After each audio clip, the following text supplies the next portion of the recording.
नमस्कार, मैं हूं आमिर बेग। आप देख रहे हैं सिटी बुलेटिन न्यूज। पेश हैं आज के प्रमुख समाचार। जिला चिकित्सालय में आते हैं और एक महिला की मौत को लेकर तोड़फोड़ करने लगते हैं। विरोध करने पर डॉक्टर व संविदा कर्मियों की पिटाई भी होती है। मौके पर पहुंची पुलिस और बवाल करने वाले भाग खड़े होते हैं। इस घटना का प्रकरण कोतवाली नगर में धारा 307 व 7 CLA के तहत मुकदमा पंजीकृत करके किया गया है। पुलिस आरोपियों की गिरफ्तारी का प्रयास कर रही है। बता दें कि जिला चिकित्सालय में इलाज के दौरान एक महिला की शुक्रवार की देर रात मौत हो गई थी, जिसका शव उसके परिजन लेकर गए। इसके बाद कई लोग जिला चिकित्सालय वापस आए, जिन्होंने जिला चिकित्सालय में तोड़फोड़ की, डॉक्टर व संविदा कर्मियों के साथ मारपीट की। मारपीट में डॉक्टर साहिद व डॉक्टर सर्वेश श्रीवास्तव को चोटें आईं, जिनका मेडिकल हुआ है। उनके साथ अन्य कई संविदा कर्मियों को भी चोटें आईं। मारपीट की घटना के बाद चिकित्सक व मेडिकल स्टाफ आक्रोशित हो गए थे। वह स्ट्राइक पर जाना चाहते थे, परंतु उन्हें समझा बुझाकर शांत किया गया। जिलाधिकारी से जिला चिकित्सालय में सुरक्षा बढ़ाने की मांग की गई है। वहीं इस मामले में जिलाधिकारी अनुज कुमार झा ने बताया कि रात में हुई जिला चिकित्सालय में तोड़फोड़ की घटना को लेकर लीगल कार्रवाई की जा रही है। उनके द्वारा कुछ तोड़फोड़ की घटनाएं की जा रही हैं। पहले तोड़फोड़ अथवा जैसे जो हमारे स्वास्थ्य कर्मी हैं उनके साथ कुछ कभी बुरा व्यवहार उनके साथ धक्का-मुक्की करने की भी घटना आई है। तो ऐसे सभी लोगों से मेरा ये अनुरोध है कि इस वक्त जो है सभी अस्पताल और सभी जो हमारे डॉक्टर्स हैं, जो स्वास्थ्य कर्मी हैं, वो एक तरह से अपनी जान को भी रिस्क करके और हम सबकी जान बचाने में लगे हुए हैं। हमारा सबसे अनुरोध होगा कि इस तरह का कोई व्यवहार ना हो। हालांकि जहां भी तोड़फोड़ की घटना या कोई भी मैन हैंडलिंग की घटना हो रही है, उसमें हम लीगल कार्रवाई भी कर रहे हैं। त्रिस्तरीय पंचायत चुनाव के लिए मतगणना का कार्य रविवार को होना है। जिलाधिकारी अनुज कुमार झा ने बताया कि मतगणना की सभी तैयारियां पूरी कर ली गई हैं। मतगणना स्थल पर समय से मजिस्ट्रेट, पुलिस अधिकारी एवं मतगणना कार्मिक उपस्थित होकर मतगणना को प्रातः 8 बजे से शुरू कराएंगे। मतगणना के बाद विजयी प्रत्याशी कोई भी जुलूस नहीं निकालेंगे। पूरे जिले में धारा 144 लागू है। धारा 144 और कोविड प्रोटोकॉल का कड़ाई से पालन किया जाएगा। सूचनाओं के आदान प्रदान के लिए नियंत्रण कक्ष की भी व्यवस्था कर दी गई है। जिला निर्वाचन नियंत्रण कक्ष यानी कंट्रोल रूम का भी नंबर अलॉट कर दिया गया है। इसके अलावा विकासखंड पूरा बाजार में जोनल मजिस्ट्रेट होंगी ज्योति सिंह, मया में जोनल मजिस्ट्रेट विजय कुमार सिंह, मसौदा में प्रमेश कुमार और सोहावल में मतगणना कराएंगे स्वप्निल कुमार यादव। बीकापुर में जोनल मजिस्ट्रेट KD शर्मा होंगे, जबकि तारुन में जोनल मजिस्ट्रेट पवन कुमार गुप्ता, हरंटीनगंज में जोनल मजिस्ट्रेट DP सिंह होंगे। तो कुल मिलाकर मतगणना की तैयारियां पूरी हो गई हैं। मतगणना स्थल पर मीडिया कर्मियों के कवरेज के लिए एक अलग टेंट, कुर्सी और TV सहित व्यवस्था की गई है, जहां से मीडिया कर्मी कवरेज करेंगे। इसमें जोनल मजिस्ट्रेट एवं पुलिस अधिकारी भी समन्वय करके साथ में प्रत्याशियों का ब्लॉकवार ग्रुप बना लिया जाएगा। उस पर सूचनाओं का आदान प्रदान होगा और पूरी मतगणना प्रक्रिया पारदर्शिता के साथ की जाएगी। सूचनाओं को ज़्यादा से ज़्यादा ग्रुपों में शेयर किया जाएगा। इसमें सूचना विभाग के उप निदेशक एवं अन्य कर्मी तथा खंड विकास अधिकारी भी समन्वय करेंगे। सभी मतगणना स्थल को सैनिटाइज भी कर दिया गया है। उधर बीकापुर में आज SDM KD शर्मा ने मतगणना स्थल पर जाकर के यहाँ की व्यवस्थाओं का जायजा लिया और आवश्यक दिशा निर्देश भी उन्होंने जारी किए हैं। जिलाधिकारी का कहना है कि कोविड के किसी भी लक्षण यदि एजेंट में पाए जाते हैं तो उसके स्थान पर संबंधित प्रत्याशी से दूसरा एजेंट बनवाने का अनुरोध किया जाएगा। किसी भी लक्षण वाले व्यक्ति को मतगणना केंद्र में प्रवेश की अनुमति नहीं दी जाएगी। जिलाधिकारी ने यह भी कहा है कि मतगणना स्थल पर मानक के अनुसार पुलिस और होमगार्ड के जवानों की तैनाती कर दी गई है। गाड़ियों के पार्किंग की भी व्यवस्था कर दी गई है और मतगणना कार्मिकों के ड्यूटी आदेश एवं पास प्रशिक्षण आदि हो चुके हैं। 2 मई की प्रातः 6 बजे तक अपना परिचय पत्र प्राप्त करके संबंधित चुनाव अधिकारी से हस्ताक्षर कराएंगे तथा पूरे जिले में लॉकडाउन है, इसलिए चुनाव में लगे मतगणना कार्मिकों के ड्यूटी पास की ही उनके लिए अनुमति होगी। यह अनुमति उनके निजी वाहन और पब्लिक वाहन जिस पर वह सवार होंगे अपने तैनाती स्थल पर वह जा सकेंगे। हमारे अधिकारी नहीं उपलब्ध थे, उसमें अधिकारी प्लेसमेंट दे दिया गया है तथा कल जो है मैंने सभी हमारे जितने भी जोनल मजिस्ट्रेट हैं, सुपर जोनल मजिस्ट्रेट हैं, सभी पुलिस अधिकारी हैं और हमारे जितने भी वीडियोज़ हैं उनके साथ हमने बहुत विस्तृत इसमें जो है तैयारी के संबंध में समीक्षा की थी। तो तैयारी हमारी लगभग पूरी थी, थोड़ी जो कमियाँ थी वो आज हमारी रिपोर्ट हो जाएँगी। आज हमारे सभी जो जोनल सुपर जोनल मैजिस्ट्रेट है, एडीएम्स हैं, सीडीओ हैं, ये सब लोग आज भ्रमण कर रहे हैं प्रत्येक मतगणना केंद्र पे। आज रात तक पूरी तैयारी हम लोग सुनिश्चित कर लेंगे। लॉकडाउन के संबंध में इसमें ये निर्देश दिए हैं हमने कि सुबह 5 बजे से लेकर के और 9 बजे तक जो सार्वजनिक वाहन है वो भी चलेंगे और जिनको भी मतगणना की ड्यूटी का पास जारी किया गया है, कार्ड जारी किया गया है, उन लोगों के आवागमन पर कोई भी रोक इसमें नहीं होगी। इसी प्रकार से शाम की जो पाली है उसमें भी शाम को 5 से 9 बजे तक जो लोग आएंगे मतगणना ड्यूटी करने के लिए उनको भी पूरी तरीके से लॉकडाउन से छूट दिया गया है। इस आशय के निर्देश मैंने पुलिस अधिकारियों को दिया है ताकि उनके आवागमन में कोई दिक्कत ना हो। जितने भी हमारे मतगणना स्थल हैं वहाँ पर हमने ये निर्देश दिया है कि जितना अधिक से अधिक स्पेस यूज़ करते हुए सब व्यवस्थाएं की जाए और जो हमारी गणना है उसको स्टैगर करके, जैसे एक बार में सभी ग्राम पंचायतों की नहीं होनी है तो जिन ग्राम पंचायतों की होनी है बस उसी के वहाँ पे एजेंट आएंगे, बाकी लोग बाहर रहेंगे। इस प्रकार का रोस्टर बना करके उसका पूरा प्लान जो है लोकल ग्रुप्स में जो है वो देने के लिए, ताकि इसमें कम से कम भीड़ में पूरी जो है व्यवस्था बन सके। मतगणना केंद्रों पे बारंबार इसमें सैनिटाइज भी कराया जाना होगा और मतगणना टेबल पे सैनिटाइजर की व्यवस्था रहेगी, मास्क की व्यवस्था रहेगी। तो ये सारी व्यवस्था करने के लिए निर्देश दिए गए हैं। इसके लिए मुख्य संदेश कोविड प्रोटोकॉल को फॉलो करने के लिए है। विशेषतया कोरोना महामारी को देखते हुए पास इशू तो कर दिया गया है, लेकिन उस दिन अगर ये सर्दी जुकाम बुखार या इस टाइप की किसी भी समस्या से पीड़ित हैं तो कृपया करके मतगणना सेंटर पर ना आए। अगर वो आते हैं और टेम्परेचर सेंसर से अगर डिटेक्ट अगर कर लिया जाता है तो उनका टेम्परेचर सामान्य रेंज से बाहर है या ऊपर है तो इनको मतगणना सेंटर पर अलाउ नहीं किया जाएगा। इनकी जगह पे किसी दूसरे मतगणना एजेंट की नियुक्ति करके उनको फिर अंदर प्रवेश करने की अनुमति दी जाएगी। मास्क बहुत जरूरी है, बिना मास्क से किसी को भी अंदर प्रवेश नहीं दिया जाएगा। सैनिटाइजर अपना, जितने भी मतगणना एजेंट जो नियुक्त किए जा रहे हैं सैनिटाइजर अपने साथ लेकर के आएंगे। सैनिटाइजर की व्यवस्था को खुद ही करनी पड़ेगी। कोविड प्रोटोकॉल फॉलो करना पड़ेगा। 2 गज की दूरी प्रॉपरली मेंटेन करनी पड़ेगी। भीड़ भाड़ से बचना होगा। और मारवाड़ी युवा मंच एवं जय हनुमान प्लाईवुड इंडस्ट्री के सहयोग से जनपद अयोध्या के सभी फ्रंटलाइन वर्कर एवं कोविड से ग्रसित व्यक्ति एवं उनके परिजनों को दोपहर एवं रात्रि का पूर्ण भोजन निःशुल्क उपलब्ध कराने का बीड़ा उठाया है, जिसका शुभारंभ शनिवार को जिलाधिकारी अनुज कुमार झा ने किया।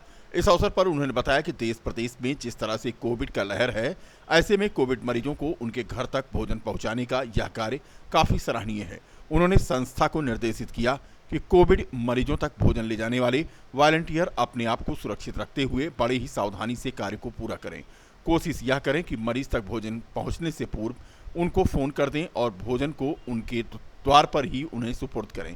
मारवाड़ी युवा मंच के संयोजक पीयूष सिंघल ने बताया कि हमारी संस्था ने पिछले लॉकडाउन में भी बाहर से आने वाले प्रवासियों को निरंतर नाश्ता और भोजन की व्यवस्था दी थी।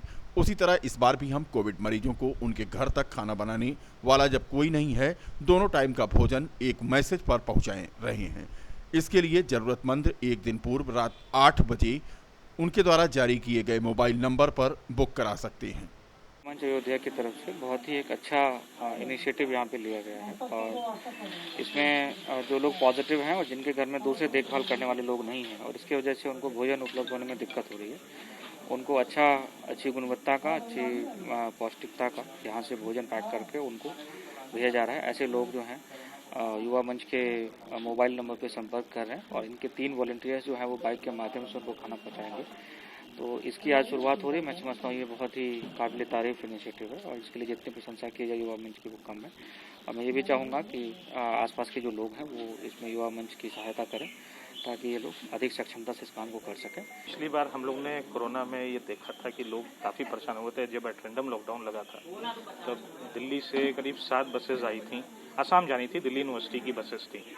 तब हम लोगों के पास फ़ोन आया असम मारवाड़ी युवा मंच से कि ऐसे बस क्रॉस कर रही है, उन लोगों को भोजन की आवश्यकता है। Within an half an hour हम लोगों ने उन लोगों के लिए दोपहर का खिलवाया, रात का पैक कराया और नेक्स्ट डे ब्रेकफास्ट के लिए बटर, जैम, जो भी मेडिसिन थी वो उपलब्ध कराया। तो वो हम लोगों का यही एक सामाजिक सरोकार है। कैंट थाना क्षेत्र के नया पुरवा के जमथरा मार्ग पर स्थित एक कबाड़ खाने में आज भीषण आग लग गई। आग लगने के कारणों का पता नहीं चल पाया। आग लगते ही स्थानीय लोगों में हड़कंप मच गया। आग लगने से अगल बगल की दुकानें भी चपेट में आ गईं। स्थानीय लोगों ने कड़ी मशक्कत के बाद आग पर काबू पाया। बता दें कि नियामा वार्ड के भाजपा पार्षद बाबू नंदन सोनकर का यह कबाड़खाना है और इसी का ये पूरा मामला है। फिलहाल फायर ब्रिगेड की टीम जब तक पहुंचती उससे पहले ही यहां पर धू धू करके कबाड़ जलता रहा और स्थानीय लोग कड़ी मशक्कत करके उसे बुझाने के प्रयास में लगे रहे।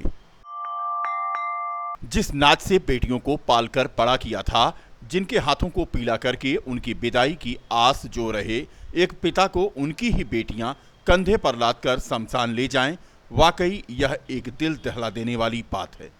पर नसीब में जिसके जो लिखा होता है वही होता है। वैश्विक महामारी का रूप लिए हुए कोरोना वायरस में आए दिन किसी न किसी की मौत की खबर मिलती है, लेकिन कुछ खबर इस तरह की आती है कि रोंगटे खड़े कर देने के साथ साथ दिल को भी झकझोर देती है। घर पर रहें, सुरक्षित रहें और बेवजह घर से बाहर न निकलें, ये अपील आपसे है। कहीं जरा सी चूक आपके परिवार के लिए मातम न बन जाए। जी हाँ, आज के हमारे इस बुलेटिन में इन्हीं लड़कियों की कहानी है। एक बेटे की तरह बेटियों ने अपने पिता को मुखाग्नि दी। हैरान करने वाली तस्वीरें हमने आपको दिखाई।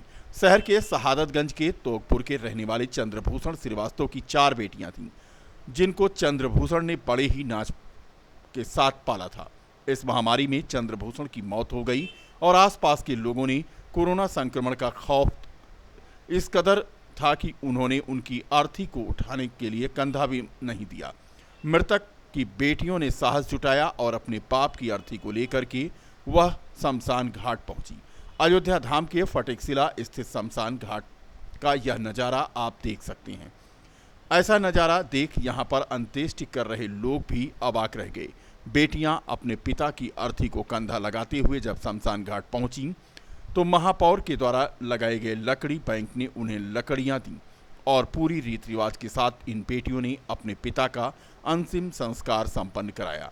कहते हैं शमशान में महिलाओं को नहीं जाना चाहिए, पर आपदा में जब पड़ोसी और मोहल्ले के लोग और नात रिश्तेदार ही ना आए तो आखिर मजबूर बस बेटियां क्या करें।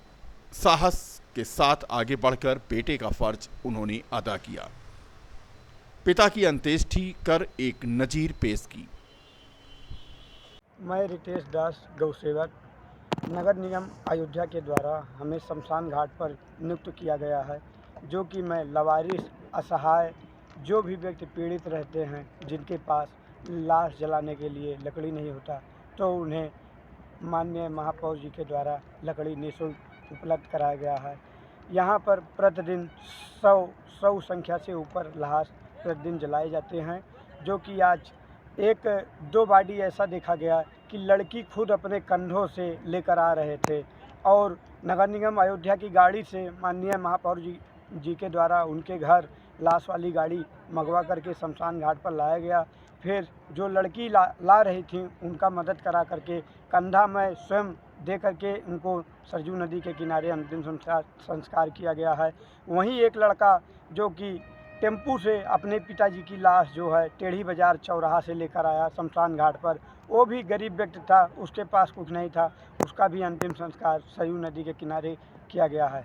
प्रतिदिन जब से ये महामारी कोरोना चला है तब से 100 संख्या से ऊपर अयोध्या फटिकशिला शमशान घाट पर बॉडी जलाए जाते हैं। 3 दिन के वीकेंड लॉकडाउन का आज पहला दिन था। सड़कों पर सन्नाटा। कोविड-19 के बढ़ते संक्रमण से बचाव के दृष्टिगत वीकेंड लॉकडाउन में चौक घंटा घर से प्रारंभ होते हुए नगर क्षेत्र के सभी मुख्य मार्गों और व्यावसायिक भवनों में आज सघन सैनिटाइजेशन का अभियान भी चलाया गया। बता दें कि 3 दिवसीय लॉकडाउन का आज पहला दिन था और सड़कों पर सन्नाटा पसरा हुआ था। जरूरत पर ही लोग घरों से निकले। इस बीच में जिला महिला चिकित्सालय में बनाया गया कोविड हॉस्पिटल भी आज शुरू हो गया। पहले दिन यहां पर कोविड के 15 मरीज भर्ती किए गए और शुरुआती समस्याएं भी आईं। जिलाधिकारी अनुज कुमार झा ने यहां पर निरीक्षण किया और कहा कि स्टाफ की कमी है जो जल्दी पूरी कर ली जाएगी। आज पहले दिन के शुरुआती दौर में यहां समस्याएं रहीं, लेकिन जल्द ही सब कुछ ठीक कर लिया जाएगा। तो यह शहर के लिए एक अहम सूचना थी कि जिला महिला चिकित्सालय में भी कोविड हॉस्पिटल शुरू हो गया है। लिया है तो थोड़ी सी कुछ शुरुआती ट्रबल्स थी, लेकिन अब चीज़ें सब स्ट्रीमलाइन हो गई हैं और ऑक्सीजन की उपलब्धता है, मेडिसिन की उपलब्धता है। स्टाफ कुछ कम था तो जो रेगुलर स्टाफ है उससे भी कुछ और अटैचमेंट करके अभी यहाँ पे पूरे स्टाफ करेंगे और चलाएंगे। मैं रोज़ाना मैं और सीएमओ साहब जो है अभी सभी जितने भी हमारे कोविड हॉस्पिटल्स हैं उनका निरीक्षण कर रहे हैं। पहले से हमारा जो L2 चिकित्सालय दर्शन नगर था वो हमारा संचालित था, लेकिन अब उसके अलावा यहाँ पे जैसे जिला महिला अस्पताल में हमने भर्तियाँ शुरू की हैं और 4 प्राइवेट हॉस्पिटल में भी जो है उसमें 2 में एडमिशन्स होने शुरू हो गए हैं, 2 में और हो जाएगा। तो अब बेड्स की हमारे पास उतनी कमी नहीं है, बेड्स हमारे पास पर्याप्त है। ऑक्सीजन लगातार मिल रहा है, आज भी मिला है हमें शासन से ऑक्सीजन, तो ऑक्सीजन लगातार मिल रहा है। इस वक्त हम लोग कहना चाहिए कि ओके पोजीशन में हैं और चूँकि ये जो महामारी है वो बहुत ही जो इसका ये जो वेव है बहुत ही ख़तरनाक है और जो जितने भी लोग इसमें पॉजिटिव हो रहे हैं, हम लोगों का ये प्रयास है कि हम 100% लोगों को पॉजिटिव होते ही उनको मेडिसिन किट दे दें।